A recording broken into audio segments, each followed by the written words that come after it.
And before we get going, here's a word about our sponsors. SDHQ Motorsports is a powerhouse 30,000 square foot facility with 45 family members reporting for duty. This single owner, single location business is based out of Gilbert, Arizona. It can handle anything from a hot rod, daily driver, pre-runner, race vehicle, half-track or Kugelwagen, or just about any other project you need help with. Their skilled staff with hundreds of years of combined experience eats, sleeps, and breathes performance. So go check them out at sdhqmotorsports.com or check them out on Insta at SDHQ Motorsports. The We Happy Few 506 podcast is brought to you in partnership with the Gettysburg Museum of History, home of the Major Dick Winters collection and the largest assortment of authentic Band of Brothers artifacts in the world. Visit the free museum at 219 Baltimore Street in Gettysburg, Pennsylvania, or at www.gettysburgmuseumofhistory.com, and on the YouTube channel, The History Underground, Facebook, Instagram, and Twitter. Well, hello, and welcome along to another We Happy Few 506 podcast. I'm up a mountain in a cabin, hence my disheveledness, and I am joined today by two fabulous individuals, Matt Mabe of the 100th Bomb Group Foundation. Matty, how you doing, baby? You need to turn your microphone on. Sorry. I'm great. How are you guys? Just such a pretty face, Maddie. Such a pretty face is all I'll say. But not too much up top, I'm afraid, Maddie. It's good to have you on again, man. Hopefully we can pick your brains about a bunch of stuff now, because the other guest we have on Sawyer Spielberg. How are you, Sawyer? How are you doing? I'm doing fantastic. I'm so happy to be here. Thanks for having me on.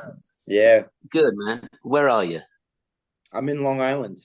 I'm right by the beach near Montauk. Oh, okay. I think I spent a summer. In a place with Massapequa Park. Is that right? Yeah. Did I get that right? Yeah, that sounds about right. Yeah, that's not working too on far. boats. Yeah. Redoing boats. I was doing. It was a bit of a strange summer, but there you go. That's so good. Is that that's fantastic. My nephew works on a fishing boat just off Montauk. He works on a chartered boat. He takes people out, takes them out fishing. They start at like 6:30 and they go off into the sunrise all the way until about 5. And he's an incredible fisherman, that one. But yeah, this is kind of where we summer. And where are you? Where are you at the moment? I'm near Asheville in North Carolina. Oh, nice. Oh, yeah. You know what? My buddy Joe is doing a play right now. He's doing a production over there. I got to get the name for you. Hold on. But he's loving it. He's loving it in the Carolinas. Asheville's a crazy place, man. It's a little bit like, it's like LA, Notting Hill, all sort of like mushed together and then just thrown in hillbilly land. It's the weirdest thing.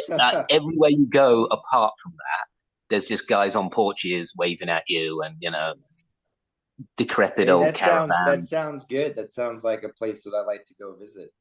Oh yeah. We're just outside of Barnardsville. It's really nice. So he's doing a production of The Shawshank Redemption, and he's playing Red, and it's over at the Flat Rock Playhouse in North Carolina. Is that anywhere by you?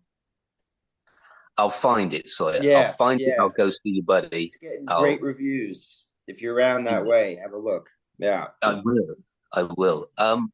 As someone who comes from a filmic family, I want you to answer me a question. In movies where, like, I don't know, two girls go camping, and then they go up into the hills, and there's like a little shack, and then the guy comes out, and he's just absolutely shredded, ripped, gorgeous-looking guy, but he lives in the mountains, and he lives with his dog, and he knows all about the mountains, and he's really super cool. That just sounds like hokey nonsense, doesn't it?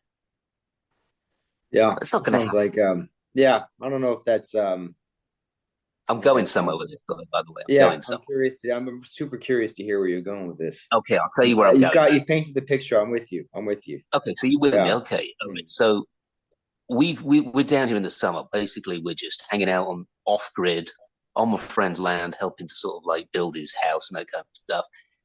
I heard mention that there was another guy that lives on the land by the name of Wolf. That was his name, Wolf. And so I assumed he looked a little bit like Swamp Thing. The other day, I walked up the hill to where Wolf has his little cabin, and this beautiful husky dog comes running out and jumps on me. And then I heard this voice go, "Hey, buddy, hang on, I'm naked." And I was like, "Okay, let me throw on some jeans." And then an Adonis walked out in a pair of like oily, disheveled jeans with the most ripped, shredded body I've ever seen. And just came up to me and he was like the coolest guy I've ever met. And I was like, this is like a scene from a really bad movie. But like, Yeah, it sounds like the I'm just beginning telling of a people out horror there, it movie or exists. the beginning of a yeah. And this happened to you down in North Carolina Yeah, recently. I Yeah, can get yeah.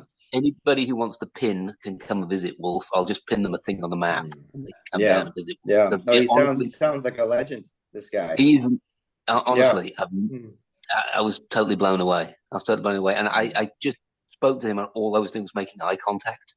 Like, don't look down, because he refused to put a shirt on. But I could tell he ripped Adonis individual I've ever met. Yeah. All those hours on the farm, Yeah, cutting wood yeah, and out there in the sun. Yeah. yeah. All right. I'm going to talk Mhm. sense now. I'm sorry to have led you down that path. I just wondered what your opinion on it was. Mhm. Let's talk Masters of the Air, shall we? Yeah, let's go. Okay, great. So you played Lieutenant Claytor. Yes. And how did you get involved from the outset? I guess I've got two questions here. Were you aware of the amount of preparation that went into the show? Were you sort of like tapping your foot saying, when is this going to happen? Because it takes years. Yeah, it Production. does. It does. I think, yeah, I think that the first time that there was talk about this was 10 years before they started casting. But That's I what didn't really, during those 10 years, I was kind of doing my own thing in New York.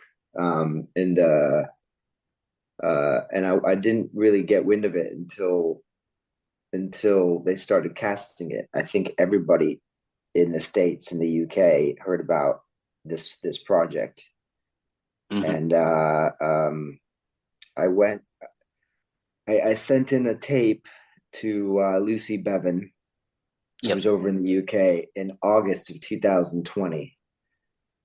And I heard back in a couple weeks, and she asked me to come in and send in a second tape. And I sent in a second tape, I think at the beginning of September. And then I didn't hear anything for about 2 months. And then I got a call to send in another tape. I think it was in November of 2020. And then nothing until I kind of let it go, carried on with my life. And then I got a phone call in February, at the end of February, saying, we'd love to have you come in and play Lieutenant Claytor, the commanding officer of Alice from Dallas. The B-17. We're gonna start boot camp in about 2 weeks, and we're gonna fly you over. And from that moment on, my life just took a huge turn. And 2 weeks time, I hopped on a plane. I think it was like March 17th, and I flew right over to the UK. It was during the pandemic, so they threw me into a hotel room where I had to quarantine for about 2 weeks. And I couldn't leave. And then when I passed the quarantine test, they threw me right into a boot camp with Captain Dale Dye. Yeah. And then that was sort of the beginning of an epic journey into this world.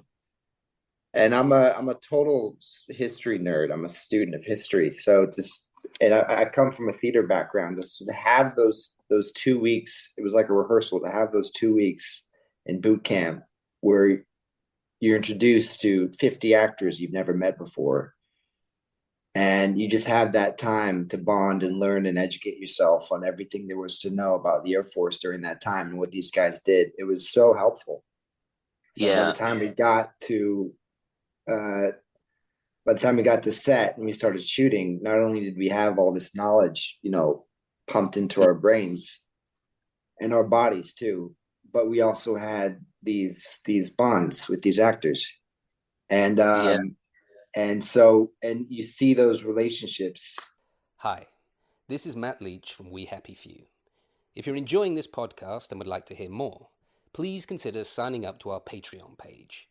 That's the We Happy Few 506 Patreon page.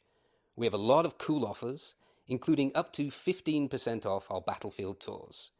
Check out all our upcoming events at the We Happy Few 506 website. Thank you, and enjoy the pod.